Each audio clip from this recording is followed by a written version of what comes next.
Soy Fernando Díaz Villanueva, hoy es 1 de diciembre de 2022 y esto es La Contracrónica.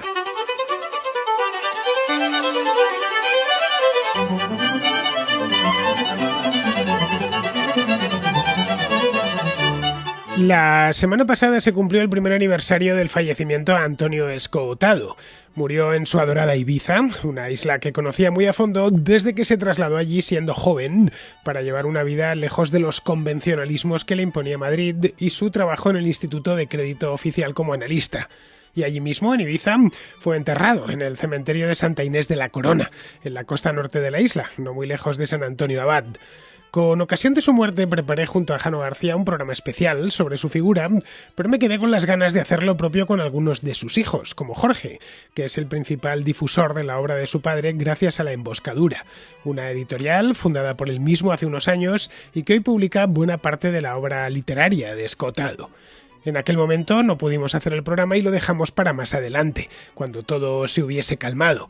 Volvimos con la idea meses después, ya en Madrid, en la Institución Libre de Enseñanza, un lugar muy querido por Escotado al que acudieron familiares y amigos para celebrar una suerte de funeral laico que fue extremadamente constructivo. Pero tampoco pudimos grabar este programa, así que convinimos finalmente en realizarlo con motivo del primer aniversario, que se celebró hace solo unos días, el 21 de este mes. Coincidí entonces con Jorge y Alex Escotado en Orense, donde el diario La Región organizó un bello homenaje al maestro. Pensamos en grabarlo allí, pero entre el homenaje en sí mismo y el hecho de que pasamos apenas un par de días en Galicia, no tuvimos tiempo material para ponernos a ello, así que lo pasamos a esta semana para poder hablar durante un rato largo de Antonio Escotado y de su obra. Desde el año pasado hemos ganado algo de perspectiva. La figura de Escotado, lejos de olvidarse, está más viva que nunca. Sus libros se siguen vendiendo y leyendo, y sus vídeos se siguen viendo como si continuase entre nosotros. Lo cierto es que, bien mirado, sigue entre nosotros, no física, pero sí intelectual y espiritualmente. Se encuentra incluso ya aprobada la construcción de un monumento en su memoria en la Ciudad Universitaria de Madrid, el mismo lugar donde Escotado recibió e impartió clases durante muchos años.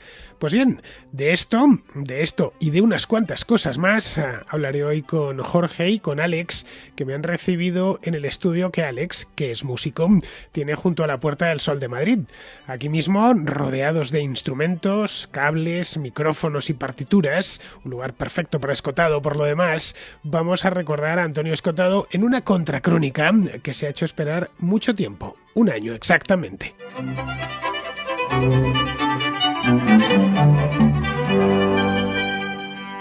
Como os decía en la introducción, estoy en el estudio de Alex Escotado, un estudio magnífico porque Alex os decía hace un momento que era músico, bueno, también es disc-jockey y también es agente de modelos, vamos, que lo tiene.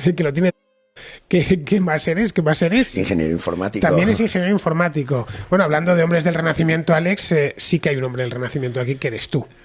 Y además con el estudio al lado de la Puerta del Sol, ¿dónde más puedes querer estar que aquí? Estamos exactamente a 15 pasos de la Puerta del Sol. En ningún sitio, estando aquí contigo y con mi hermano, en ningún sitio. Bueno, Alex ya se ha presentado, lo tengo a mi derecha, Alex Escotado, y a mi izquierda tengo a Jorge Escotado, a quien muchos conoceréis porque tiene una actividad febril en las redes sociales y es además quien lleva La Emboscadura, que es la editorial de Antonio, la editorial que está publicando pues buena parte, si no toda la obra de Antonio. Muy buenas, Jorge. Muy buenas, Fernando, mil gracias. Bueno, has visto que tienes competencia entre hermano, porque tú eres escotadiano, pero a Alex no le va la zaga, No, lo bueno es que nos vamos a unir. Tenemos claro que la suma de las partes supera, la suma de las partes supera a cada una en separado. ¿Pero le vas a emboscar o...? Sí, él está emboscado ya hace tiempo, pero ahora lo voy a emboscar públicamente. Sí. ¿Le vas a...? Bueno, estás haciéndolo públicamente, Jorge, te lo digo ya. Bueno, él lleva trabajando en la sombra conmigo y mucho porque yo necesito consejos y Alejandro es un proverbial proveedor de consejos. Es un proverbial proveedor y tenéis la misma edad, así que no es casi, que no me digas, no, es que este es mi hermano que me saca 15 años, entonces por eso me da consejos, pero andáis así, asá. Bueno, hace un año, casi un año, un poquito más de un año, se murió Antonio Escotado. En aquel momento queríamos hacer este programa, pero tú estabas en Ibiza, no era posible, en fin, luego a la vuelta fue la locura. Luego hicimos un acto de homenaje a Antonio, esto fue en el mes de abril, en la Institución Libre de Enseñanza, y de nuevo volvió la idea, hacer una contra sobre Escotado, Escotado con los Escotado. De nuevo la historia pasó y ya al final, la semana pasada en Orense, pues dijimos ya, la hacemos sí o sí. Total, que tampoco pudimos hacerla. Al final este ha sido un programa muy escotadiano. Sí, pero porque la de verdad se defiende por sí sola y al final se acaba haciendo. Al final lo hemos terminado haciendo y lo hemos terminado haciendo en el estudio de Alex Escotado. Bien, el año pasado yo hablaba con Jano, hicimos un repaso sobre su vida y sobre su obra, creo que lo más completo posible. Lo hicimos el 22 de noviembre. Escote se murió el día 21. Estábamos todavía un poco conmocionados por el hecho, a pesar de que pocas personas se mueren avisando con tanto tiempo de su muerte, como fue el caso de vuestro padre. Porque él lo fue diciendo. Lo anunció desde luego y hasta se escribió un libro, ¿no? Los penúltimos días de Escotado por Colmenero, en el que, bueno, más a gusto de unos que de otros, pero bueno, sí narra esos penúltimos días, mejor dicho, de Escota en Ibiza. Fueron unos penúltimos días televisados, además. Bueno, sí, el canal de YouTube, allí mi padre, la verdad que aunque tuviera 80 años, se le enrolló muchísimo lo de las redes sociales. O sea, yo era el que estaba por detrás, todo el protagonismo obviamente lo tenía que tener él, pero yo era el técnico, el que le ponía una cámara encima, el que le decía, papá, hay que tuitear sobre esto, he hecho este tuit, ¿qué te parece? Me tuvo un tiempo vigilándome para ver si yo metía de mi cosecha o realmente me ajustaba solo a su pensamiento. Me estuvo vigilando y cuando ya me gané su confianza, pues ya me lancé en tromba. Pero tu cosecha es escotadiana, tampoco tenía nada que temer. Sí, pero y si te subes en la cuenta de Antonio Escotado y tiene 160.000 seguidores y me pongo yo a hablar de mis melancolías personales, pues no, la audiencia no lo entendería. Bueno, Jorge, como te conozco, y pues ya que ya es algo importante, sé que tú no tienes melancolías personales. Bueno. Si hay una persona que no es melancólica en todo Madrid, ese es Jorge Escotado. ¿Sí tiene sus momentos, pero sí, mayormente es eufórico y alegre. Eso la mayor parte del tiempo. Los que le conocen lo saben bien, es como una especie de torbellino, que se le ve venir desde lejos, le ves, estás, qué sé yo, aquí mismo en la Puerta del Sol, ¿no? Tú estás ahí donde la Mariblanca y él viene por la calle de Alcalá. Bueno, le distingues entre la multitud, y que señalas y dices, ese de allí, ese puntito de allí es Jorge Escotado, aunque sea solo por la manera de andar. Bien, Jorge, como os decía, es el creador de La Emboscadura. Esto lo hiciste hace ya unos cuantos años. En 2017, sí. También en parte por una cuestión puramente académica. Yo me había hecho un MBA y el TFM me decían que quería hacer y digo, pues que mejor que La Emboscadura. Y La Emboscadura fue el resultado de un trabajo de fin de máster. Tú eres periodista de formación. Soy periodista, lo que pasa que un periodista, bueno, más bien me considero emprendedor periodista. Lo malo es que cuando tienes una buena idea, si es que es buena, y la pones en práctica, luego ¿quién te da esos conocimientos de economía, esos conocimientos de gestión empresarial? ¿Cómo entender un balance? Pues todo eso te lo tienes que enseñar a ti mismo. Entonces, con 37 añazos, siguiendo un poco el ejemplo de mi padre, me reciclé y volví a estudiar. Yo había terminado mi carrera con 24 años, tan pancho, pero con 37 me lancé a un máster que, bueno, me acuerdo que me caían las lágrimas en el propio libro de texto, ¿no? Cuando tenía que estudiar contabilidad. Hoy por hoy me alegro muchísimo porque pues puedo manejar las dos empresas, dos editoriales, La Emboscadura. También tengo Memoralia, que bueno, de esa sí que hablamos otro día, pero La Emboscadura ha sido un éxito desde que nació. Y bueno, Memoralia es una editorial que montaste, que le hacéis libros. Es una historia curiosa cuando me la contaste. Libros a gente desconocida, se los escribís, que va a morir y que quiere tener su biografía. Y es un recuerdo para siempre, claro. Vamos a morir todos. Lo que pasa que ya tienes generalmente es para gente que tenga hijos.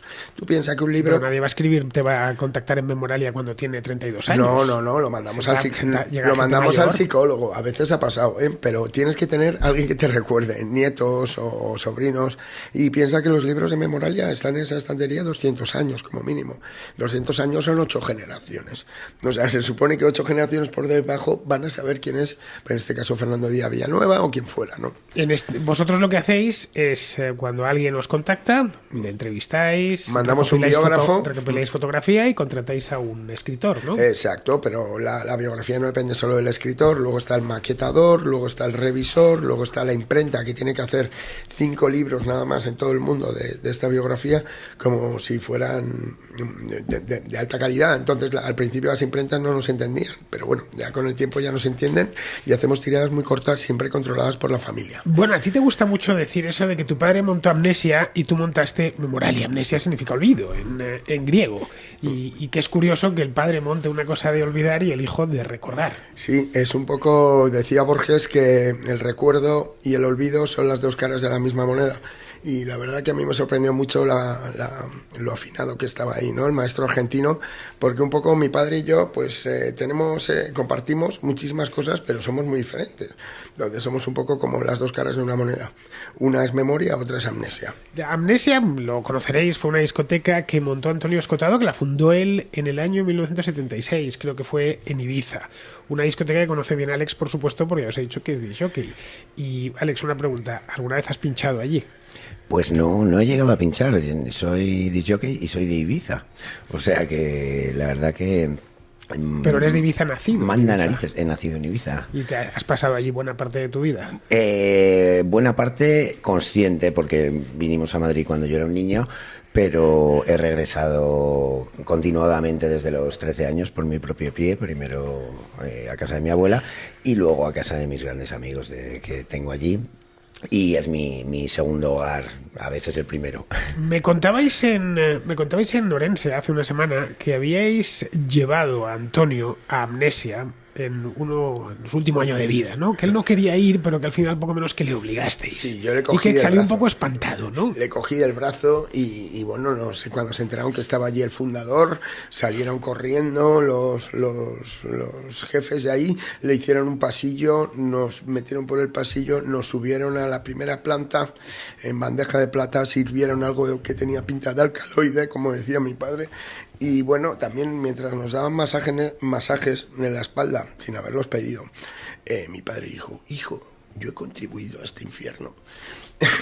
Pero el infierno lo decía por como lo que ha terminado siendo Amnesia. Esto pertenece a unos británicos ahora, ¿no? Exacto, mi padre creó el lugar y sobre todo el nombre, que es uno de los mejores nombres que se te puede ocurrir para una discoteca, ¿no? Se mantiene 50 años después, pero prácticamente solo se mantiene el nombre. Luego ya por dentro pues es una discoteca de consumismo salvaje, de gente que, como decía mi padre también, que le llamaba mucho la atención, que no bailaba con los pies, sino con el antebrazo. Y ahí lo que a él le aterraba más yo creo que era en sí la música electrónica, que fíjate que yo... ¿Qué música se ponía en el primer Amnesia? Era rock. Sí, en vivo, además. Rock en vivo, sí. O sea, indiscutiblemente mejor. Bueno, yo como he dicho que tengo que disentir, porque a mí precisamente la música electrónica me parece que enlaza directamente con la música clásica. La música, el chunda chunda, ¿quieres decir? Sí, porque... no solo es chunda, hay pues como el vino, cualquier cosa que requiera conocimiento y trato con ello para apreciarlo. Decir música electrónica es como decir música acústica. Es así de amplio. Entonces, dentro de la música electrónica, por supuesto que hay vertientes muy exquisitas y es la única que enlaza. Mi madre lo comprendió una vez que estaba yo ahí produciendo y estaba trabajando con un amigo que, por supuesto, había hecho la carrera de conservatorio, y un día mi madre entró y dijo, ahora lo entiendo. Realmente esto...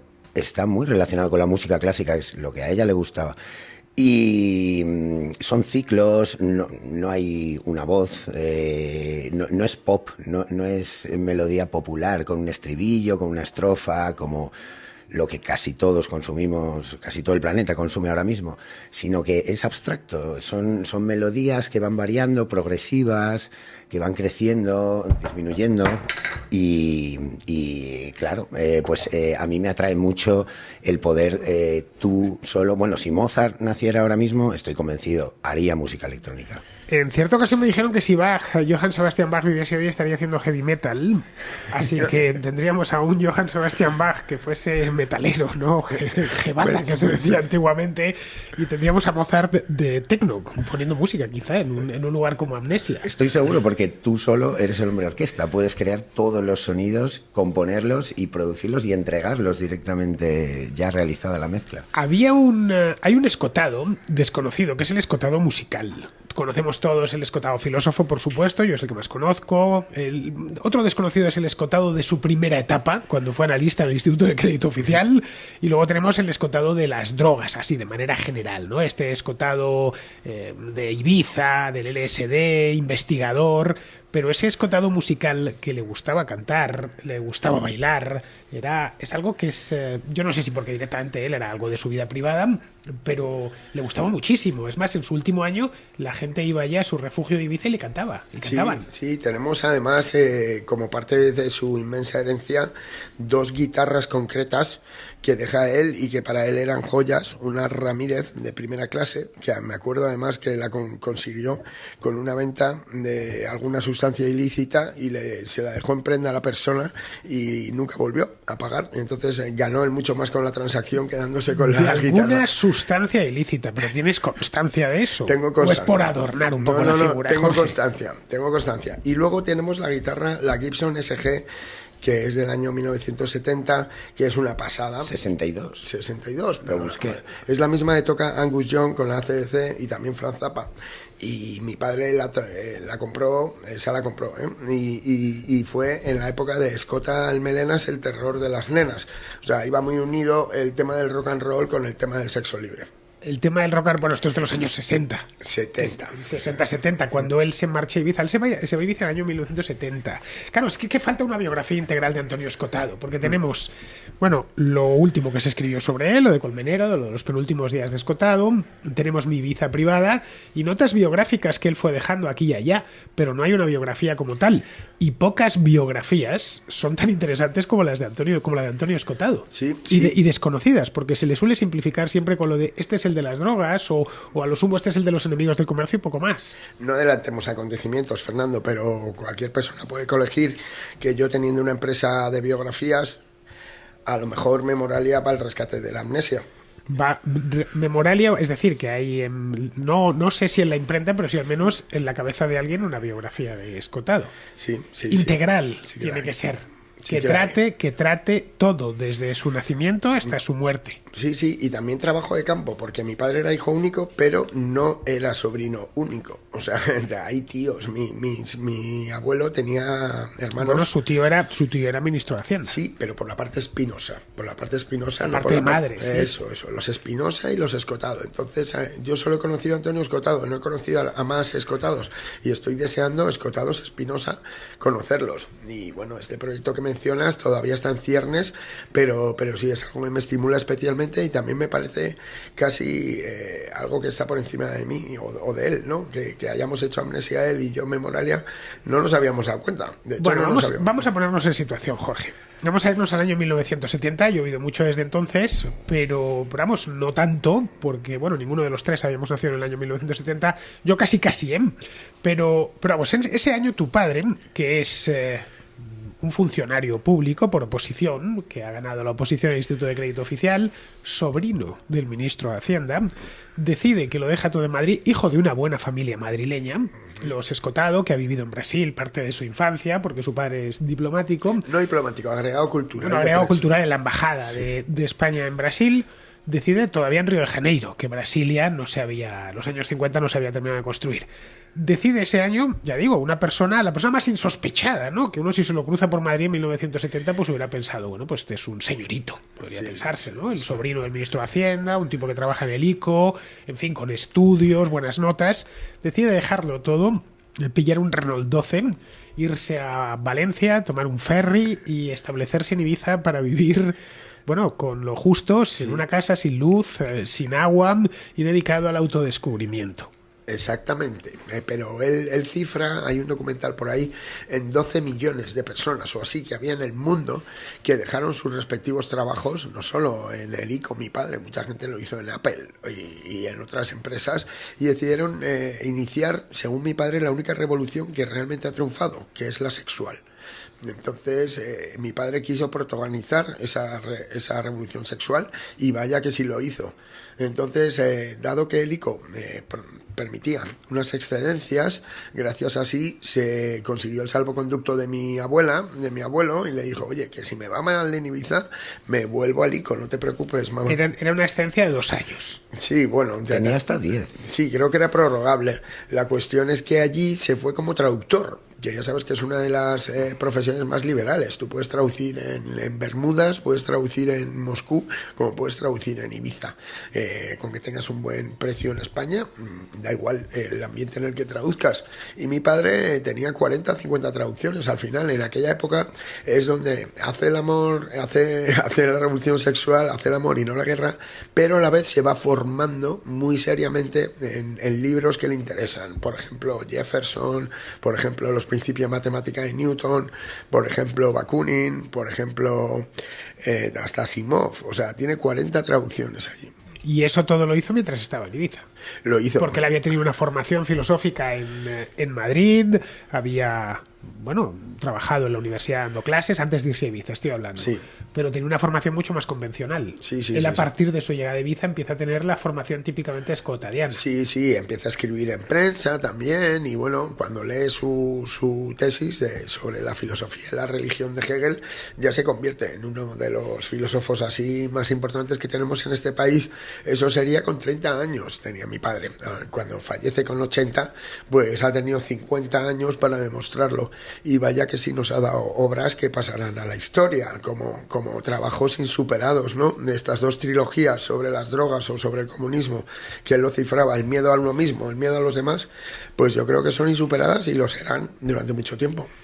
Él se pasa en Ibiza unos años, la década de los 70 y a grandes rasgos. De Ibiza sale en buena medida mal parado. Bueno, no sale. Es curioso que se quisiese ir a morir allí. No sale, lo mandan directamente al calabozo de Alvila, el castillo lo llamaban. Allí mi padre, la época ibicenca termina en el Talego, en Chirona. Mi padre luego primero está en el calabozo y luego ya elige cárcel, de tal manera que le puedan dejar meter un ordenador, un flexo y un ajedrez. Esas eran sus 3 condiciones. Solicitó el aislamiento, ¿no? Y aislamiento voluntario para que, pues claro, si estás en aislamiento voluntario, el resto de presos no ven que tienes un flexo ni que tienes un ordenador. Y claro, ahí teníamos a un profesor de universidad que supuestamente había sido pillado traficando con cocaína, luego se demostraría que era un delito inducido en calidad de tentativa imposible. Lo que pasa es que mi padre se sentía muy avergonzado por cómo lo habían pillado y por lo ingenuo que había sido y dijo, pues mira, me meto en la cárcel, que es el lugar donde más concentración puede tener alguien. Tu padre ve en Ibiza el momento en el que aquel paraíso hippie que se había convertido en la isla a finales de los 60, principios de los 70, deja de ser un paraíso hippie y empieza a ser el paraíso de los discotequeros y todas las mafias que rodean aquello. Sí, la meca de transformación. La meca del millonario. Él dice que gran culpa la tiene él y el resto de peluts que llegaron allí, porque allí cuando mi padre llega en los primeros años 70, 1971 o 76, hace amnesia, pero él llega en el 71 y se vuelve en el 83. Vamos, el 83 es la condena. Y en esos años Ibiza experimentó una transformación brutal. De ser una isla pobre pasó a ser la meca del millonario. Y también es porque empezó a acudir la gente guapa, por así decirlo. Mi padre decía que la belleza no es una cuestión de rasgos, sino de estado de ánimo. La gente que hay en Ibiza es guapa y la gente va con ligereza de ropa, nadie lleva ropa interior, las casas se dejan abiertas. Hubo ahí un verdadero momento, era la Ibiza del 70. De contracultura, exacto. Sí, era la Ibiza de los años 70. Eso lo cuenta bien tu padre en Mi Ibiza privada, que fue uno de los últimos libros que publicó, el penúltimo, bueno, justo antes del Real Madrid, sí. Que cuenta, pues es unas memorias un poco deslavazadas de esa experiencia, y cuenta cómo y más aporta algunas fotografías, pues el libro está muy bien editado, cómo se ve a los hippies, que eran pues alemanes o suecos, y al lado los de la isla, que eran muy pequeñitos. Sí, 1,5 metros. Y que les miraban como diciendo, ¿de dónde han venido estos? De otro planeta. Gente son mutantes. Parecía el Mundial Alemania contra, pues eso, Italia, ¿no? O algo así, claro.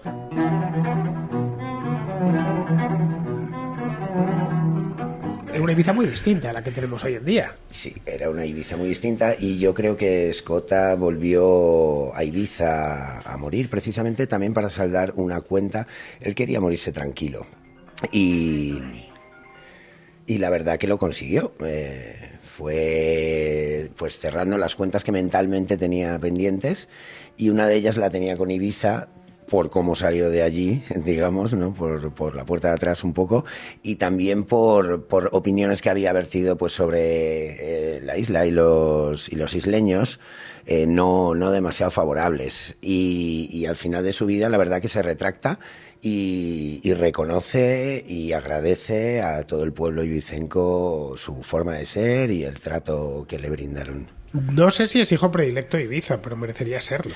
Casi. Lo que ha hecho por esa isla. Sí, ha hecho muchísimo. Desde luego que ha pasado el nombre de Ibiza por todos lados. Y lo que estuvimos el otro día, el día preciso de su fallecimiento, es en un homenaje patrocinado por el Consell de Ibiza, y bueno, que ha tenido una repercusión brutal. Fuimos con Fernando Sánchez Dragó, habíamos invitado a Jano también. Lo que pasa es que Jano, ya sabes que se ha medio jorobado una pierna y no pudo venir, pero estuvo muy bien el homenaje y se va a poder ver en su canal en breve. Lo voy a subir esta semana, que ha terminado de editarse, pero el pueblo ibicenco yo creo que va a ver todos los años un homenaje a Escotado, que es lo suyo. En su canal, que es tu canal, que es el que gestionas tú. Sí, bueno, es su canal, pero yo lo gestiono. El canal se llama En Memoria de Antonio Escotado. En memoria, canal oficial En Memoria de Antonio Escotado. Seguramente mucho de lo que estáis viendo desde hace ya un tiempo, pues ¿cuándo abriste ese canal? Bueno, ¿Cuándo abriste la emboscadura? 2007, ¿no? Sí, 2017. 2017, pues en los últimos 5 años, porque antes era complicado encontrar cosas de Escota, alguna cosilla subía por ahí de algún aficionado, ¿no? Y poco más. Pero a partir de 2017, todos esos vídeos empezaron a sistematizarse, a subirse, a tener un orden, y todos lo debemos a Jorge, que no paró con la muerte de su padre, al contrario, ha intensificado el trabajo. Hoy subes más vídeos que nunca. Pues sí, ahora mismo sí, he pasado una etapa de duelo personal, que también quería ver hasta qué punto los vídeos por sí mismos, si tú no les das alimento, qué clase de comportamiento tienen. Y ya lo he visto hasta dónde se puede bajar en YouTube, y ahora en cambio todo el rato me están llegando estadísticas, has superado 150% tu mes anterior. Y es que bueno, Escotado, un poco lo que hablábamos en Orense, Escotado está vivo, o sea, está más vivo que nunca, ¿no? Hay alguna serie de autores que España entierra muy bien, por desgracia, y bueno, ahora es el momento, yo creo, de mi padre. Bueno, eso se dice a menudo, que en España nos morimos muy bien, porque todo el que te ha puesto verde en vida, una vez muerto se deshace en elogios contigo. No es el único Escotado con el que ha sucedido, pero sí es el caso de un filósofo que consigue llegar a un público masivo, porque lo de Escota al final fue masivo, con 80 años o entre los 75 y los 80 años, y que además deja una escuela muy heterogénea, porque la escuela escotadiana es extremadamente heterogénea, es cualquier cosa menos una secta. Sí, no hay dogma, no hay Es una tribu, más bien. Es una tribu, sí, propiamente, de escotadianos. La tribu dionisíaca. Los hay de todo. Yo a veces lo digo, no, yo soy muy escotadiano, y piensan, bueno, pues entonces, claro, experimentarás con sustancias psicoactivas. No he experimentado en mi vida. No me interesa ni me ha interesado jamás. Entonces, ¿por qué te gusta Escotado? Porque Escotado es mucho más. Claro. Aquí no pedimos carnet a nadie. También es los emboscados. Un poco también la gente se identifica con los emboscados, que es esta gente que no renuncia al fatalismo, lo asume y lo combate con la libertad. No solo lo critica, que eso es fácil. Hay que combatirlo con la libertad. Y eso es lo que hacía mi padre. Con el ejemplo propio. Exacto. Si tú quieres que las cosas sean así, tienes que ser un ejemplo en ese así. A mí de tu padre una cosa que me gustaba es que era optimista. Sí. El que no era el clásico intenso, tremendo, que todo le parecía mal. Hay mucha gente que con la edad se amarga, ¿no? Que cumplen, qué sé yo, 60 o 70 años, empiezan a ver cerca al final y dicen, ya está, esto no tiene sentido, y todo les empieza a parecer mal. Sí, el viejo cascarrabias. Totalmente. ¿Vale? Hay mucho filósofo que está en esa línea, ¿no? Y dices, bueno, cuanto más viejo se hace, peor. No fue ni mucho menos el caso de tu padre, y eso me llamaba la atención. Veía todo con un optimismo siempre muy racional. Sí, y con mucha tolerancia. O sea, la tolerancia que él tenía al final se fue haciendo más bondadoso. Fue en aumento, sí. Antes era más combativo en los debates. Sí, ya, bueno, claro, normal. Le ponían delante a la madre de un toxicómano que se acababa de morir hacía 5 días a explicarle pues las bondades de la legalización de las drogas. Claro, eran trampas mortales, ¿no?, en los programas. Y él llegaba ya ahí con la espada y el escudo. Pero según fue haciéndose mayor, la verdad que fue cada vez más jovial. Perdió mucha pátina de de amargura o de intensidad crítica, y se fue haciendo más alegre y más positivo. Bueno, yo es que creo que el marxismo, aparte de ser un error intelectual evidente, amarga la existencia. Totalmente. No, tal cual, Sí, tal sí, cual. sí, Que sin convierte duda. a la gente, convierte a buena gente en gente amargada. Sin duda, sin duda. Mi padre, yo puedo decir lo que él decía, y no me atrevo a comentarlo delante de la audiencia, que sus últimos 5 años fueron los mejores 5 años de su vida. Él lo decía así, él lo sentía así. O sea, realmente llegó a la edad del verdadero conocimiento. Piensa que mi padre, su mayor obra, la escribe ya en la senectud. Entonces, Escotado se fue, pero se fue con su pensamiento al 100%, y estaba tan agradecido a la gente que se le acercaba allí a Ibiza, ¿no? A este sitio que llegó a ser un pequeño lugar de peregrinación. Había gente en la puerta, unos con drogas para que las probara con él, otros con ganas de que le firmara un libro, pero este contacto con la gente le hizo más humano, y luego también sabía que había Escotado para rato cuando él ya no estuviera. Bueno, antes de que se marchase a Ibiza, ya en su último año, porque él se marcha poco antes de la pandemia, la pandemia la pasa allí, se marcha en 2019, si mal no recuerdo, pasó por aquí por la contra en 2018, a finales de 2018. Bien, esos años últimos, a partir de 2016-2017, Escotado tiene una segunda juventud, y en buena medida se debe a la emboscadura, a que él mismo se muestra partidario de que así sea, viaja por toda España, y por todo y el aparte mundo. tenemos ahí al del ayuntamiento, al del cristal El del de los ayuntamiento, para que cristales, sí. veáis, estos son los ruidos del centro de Madrid, sobre todo cuando Sí, vas a la calle, ¿no? a mí me fascina que Se ha puesto a recoger a el esta hora de la mañana es se el ponen a mejor recoger momento el para vidrio. recoger el vidrio. Sí. Bueno, y ahora va el coche detrás que ha pitado. Bueno, para que veáis que lo estamos haciendo in situ, este programa, aquí al lado, que es que esto es un primero y claro, quedamos muy, muy cerquita de la calle. Bien, él recorrió toda España en sus últimos años, te lo podías encontrar en casi cualquier lado, y no solo eso, sino que hasta cruzó el Atlántico, Varias con veces. 70 y tantos años. Sí, ahí mostró una bondad infinita en cuanto al público, y también él le interesaba que su obra se difundiera. Pero él decía así, de una manera muy humana, decía: hijo, yo no lo hubiera hecho si no me hubieras acompañado tú, y además no hubiera cambiado la conferencia cada vez si no hubieras estado tú siempre en el público. Entonces hicimos lo que yo llamaba el Escota Tour, que fueron 30 conferencias en 2 años, y 10 de aquellas fueron en Sudamérica. Y entonces él allí, pues a mí, que era el único espectador que asistía a todas las conferencias, las cambiaba un poco y decía: esto es porque mi hijo, para no darle siempre la misma conferencia. Pero sí, ahí ganó muchísima popularidad. Claro, se fue a lugares tan lejanos como Buenos Aires, Y Chile, está un montón de horas, o Santiago de Chile, y Montevideo, sí. Y en México es donde tiene la segunda comunidad de seguidores. y ojo que estamos hablando de un Escota ya que tenía algunos problemas de movilidad. Él a partir ¿cuándo decía que le dio el changazo? En 2018 creo que fue, Sí, ¿no? Que bueno, dijo- se cayó, se rompió el hueso sacro, eso fue ya en Ibiza, pero vamos, él andaba bien, hasta que empezó a andar con dificultad fue en los 2 últimos años. Pero estaba bien. Lo que pasa que sí, que esto es agotador para una persona de casi 80 años, la metes en un aeropuerto, pues imagínate. Aparte, pues eso, yo como le acompañaba, pues le hacía de todo, ¿no? Le decía: tú quédate aquí tomando una cerveza, padre, y yo hago todo, yo facturo, yo tal cual. Y entonces dice: así sí. Cualquier otro se hubiese retirado, hubiese dicho: a mí dejadme en paz, estoy tranquilito, aquí en casa, no me molestéis, que además tengo achaques. Y con Escota sucedía todo lo contrario, tenía una actividad propia de un crío de 25 años. Sí, porque también un poco, en el fondo, egoístamente me estaba ilustrando a mí, porque yo iba a asistir a esa conferencia. Entonces él, sí, por su hijo sí que lo hacía, y también por unos dineritos que ganó, también bastante generosos en todas estas conferencias. Entonces mataba a 2 pájaros de un tiro. A mí me iba formando y a la vez él iba incrementando su cuenta corriente, o sea que todo bien.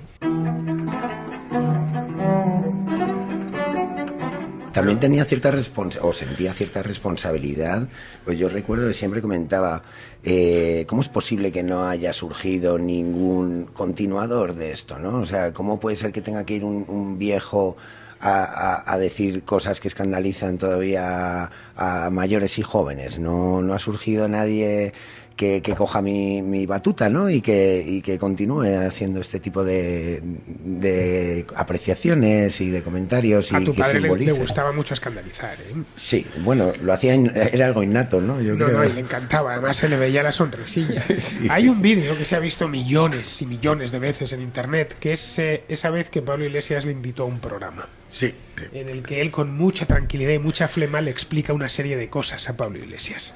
Bien, se nota, se percibe que está disfrutando como un enano. Sí que lo disfrutaba, aunque estaba nervioso como un flan, ¿eh? Luego te lo confiesa, y eso que bebe parece agua, pero no es agua, es ginebra. Lo confieso a la audiencia, y yo estaba al lado del monedero, los dos grabando la conversación, porque no sabíamos qué se iba a emitir realmente y qué parte se iba a mantener. La verdad que luego la gente de La Turca fue muy respetuosa y mantuvo todo el diálogo como fue aquí. Y hay que dar gracias a Pablo Iglesias por la educación que mantuvo con la somanta de leches que le fue cayendo, leches intelectuales, por así decirlo.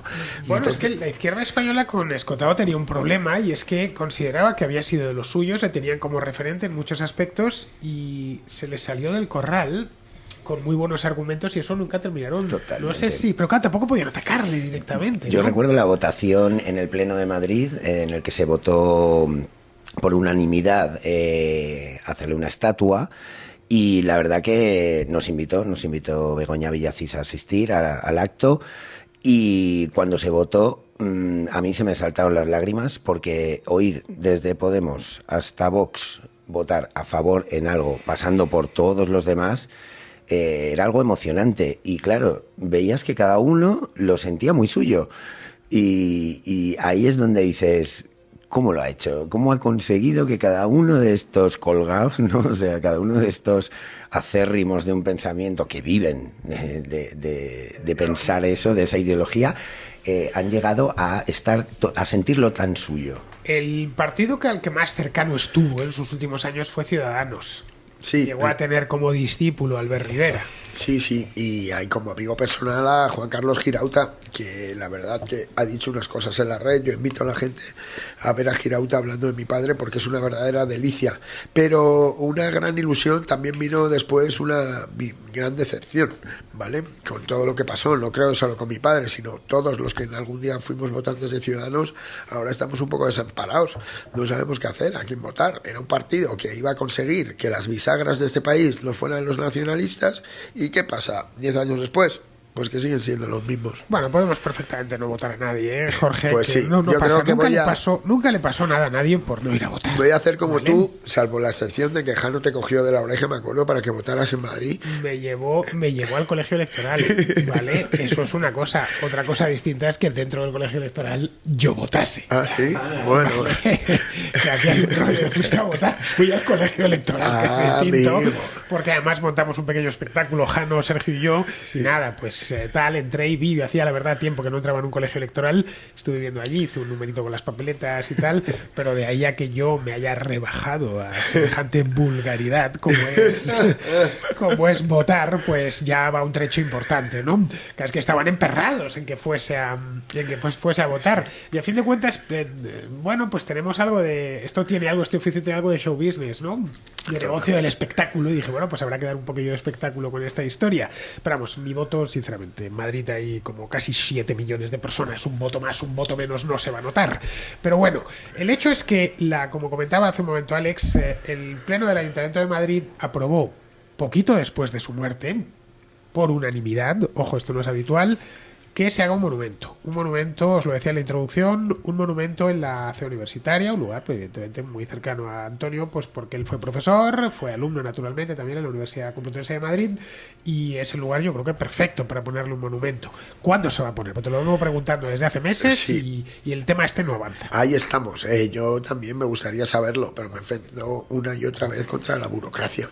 Entonces lo que sé es que puedo comentar que he tenido ya 3 reuniones, es profeso, con la Comunidad de Madrid, y bueno, ahora la última vez lo dejamos que estaban hablando con el rector de la Complutense, con la técnico de paisajismo, y esta semana tengo apuntado ahí en calendar llamarles. Lo bonito es el epitafio, y el epitafio que también reside en su lápida, en Santa Inés, en su tumba. Lo quiero decir a la audiencia por si no lo ha oído, Villacís lo comentó en aquel pleno, pero te lo he comentado a ti antes y te ha gustado mucho. Se lo voy a decir a la gente, lo que va a rezar esa estatua. Dice: quiso ser valiente y aprendió a estudiar.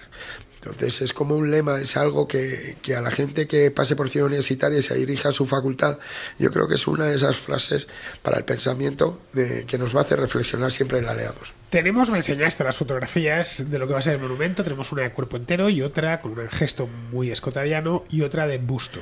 Sí, ahí estamos, por si hay que hacer plan A o plan B. Bueno, pues la verdad, si hay que hacer una suscripción pública, se hace sin ningún problema, ¿eh? Gracias. Ahora mismo tiene las estatuas Begoña en su despacho y me contaba una anécdota un amigo en común que trabaja ahí, que hay veces que entran en su despacho y ella está pensando y acariciando la calva del busto de Escota